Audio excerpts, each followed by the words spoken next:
দেখবেন নিজের মধ্যে কেমন যেন একটা হাহাকার, কেমন যেন একটা শূন্যতার অনুভূতি সৃষ্টি হয়। মনে হবে সবকিছু থেকেও কি যেন নেই, সবার মাঝে থেকেও নিজেকে মনে হবে বড্ড একা। এই অনুভূতিগুলো স্পেশালি তখনই হয় যখন আপনি অনেক দিন ধরে আপনার রবকে ভুলে থাকেন, কিংবা আপনি রবের ইবাদত তো করছেন বাট পূর্ণ মনোযোগ দিয়ে করছেন না। দায়সারাভাবে খুশুখুজুবিহীন সালাত আদায় করছেন, যখন আপনার রাত দিন পার করছেন নিদারুণ এক উদাসীনতায়। প্রকৃতপক্ষে আমাদের সবার হৃদয়ে একটি অপূর্ণতা, একটি শূন্যতা রয়েছে, যে শূন্যতা আল্লাহ ছাড়া দুনিয়ার অন্য কিছু দ্বারা পূর্ণ করা সম্ভব না। তাই নিজের এই অসহায়ত্বের করুণ মুহূর্তগুলোতে আল্লাহর কাছে নিজেকে পরিপূর্ণ সঁপে দিন।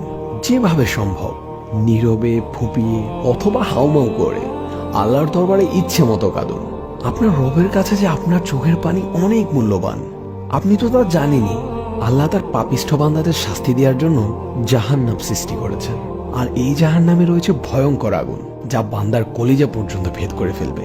আর এই আগুনকেই দুনিয়ার সাগর, উপসাগর, মহাসাগর সবকিছু দিয়ে নিভানো সম্ভব না হলেও আপনার এক ফোঁটা চোখের পানি এই আগুন নিভিয়ে দিতে সক্ষম। সুবহানাল্লাহ! আমাদের রব আমাদের চোখের পানিকে কতটা ভালোবাসেন আমরা কি কখনো কল্পনা করেও দেখেছি? তাই দুনিয়ার খারাপ লাগা, কষ্টকর, বেদনাদায়ক মুহূর্তগুলো যেন আমরা গান শোনা, মুভি, সিনেমা দেখা, কাছের কারোর সাথে শেয়ার করা, এগুলোর পরিবর্তে আমাদের অশ্রু দিয়ে আল্লাহর সাথে শেয়ার করি। কারণ দুনিয়ার কেউ আমাদের চোখের পানির মূল্য না দিলেও আমাদের রব আমাদের প্রতিটি অশ্রুকণার খুব চড়া মূল্য পরিশোধ করবেন, যা আপনি কল্পনাও করতে পারবেন না। ফি আমানিল্লাহ।